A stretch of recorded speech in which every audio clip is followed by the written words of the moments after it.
गेंदघर मैदान में निर्मित बालिका छात्रावास का हुआ लोकार्पण। अनुसूचित जाति और अनुसूचित जनजाति की निर्धन मेधावी जनपद के दूर दराज क्षेत्रों से आने वाली छात्राओं की बेहतर शिक्षा और सुरक्षा के लिए जनपद स्तर पर समाज कल्याण विभाग द्वारा गेंदघर मैदान में 48 बालिकाओं और विभिन्न सुविधाओं से सुसज्जित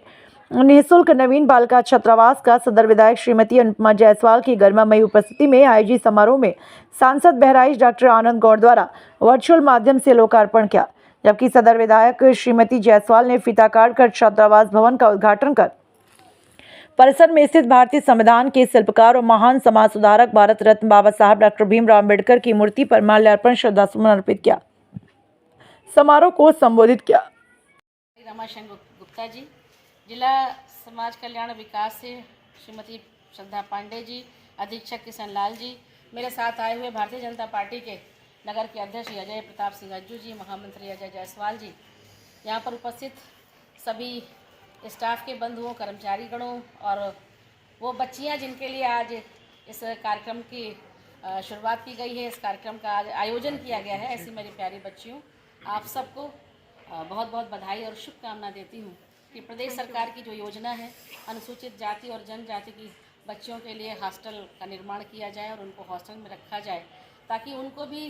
पढ़ाई लिखाई में किसी प्रकार की असुविधा ना आए, उनको भी अपने जीवन में उन्नति करने के, प्रगति करने के अवसर आएँ। और आज सरकार ने जो ये व्यवस्था की है उसके लिए मैं उत्तर प्रदेश के मुख्यमंत्री आदरणीय योगी आदित्यनाथ जी को भी बहुत बहुत बधाई देती हूँ। आज संविधान दिवस भी है, बाबा साहेब आम्बेडकर जी की आज पुण्यतिथि भी हम मना रहे हैं और इस अवसर पर आपने उनके लिए आयोजन किया है, यह भी निसंदेह जिसने भी आज के दिन का चयन किया है उसको भी साधुवाद के पात्र हैं। हम सब जानते हैं कि 20वीं शताब्दी के उत्कृष्ट विचारक, ओजस्वी लेखक, प्रखर वक्ता और आज जो हमारे आज़ाद भारत था उसके पहले कानून मंत्री डॉक्टर भीमराव अम्बेडकर जी की आज जयंती है। हम उनका एक कहा जाए तो उन्हें हम जिस नाम से पुकारते हैं वो होता है कि संविधान के जनक कहे जाते हैं, संविधान के शिल्पी कहे जाते हैं। और प्रभु ने उनको ये उनके हाथों में उनको ये शक्ति दी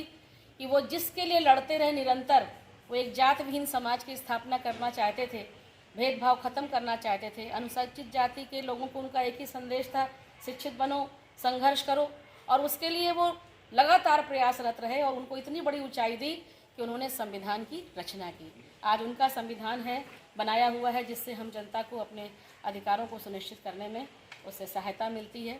उन्हीं के बनाए संविधान पर आज देश निरंतर प्रगति के पथ पर बढ़ रहा है। उनके बारे में महात्मा गांधी जी ने कहा था कि जैसे जैसे समय बीतता जाएगा बाबा साहेब अम्बेडकर की कीर्ति पूरे विश्व के आकाश में फैलती जाएगी। उनका नाम विवेकानंद, दयानंद, महात्मा गांधी और डॉक्टर हेडगेवार जैसे युग प्रवर्तक राष्ट्र पुरुषों की श्रृंखला में लिया जाएगा और निश्चित रूप से यह आज सही भी है। प्रदेश की हमारे देश की जो केंद्र सरकार है आदरणीय नरेंद्र मोदी जी के नेतृत्व में चल रही है, उनके इन्हीं कृतित्व और व्यक्तित्व के कारण उन्हें भारत रत्न के सम्मान से नवाजने का काम भी किया गया। डॉक्टर साहब ने बौद्ध धर्म स्वीकार किया था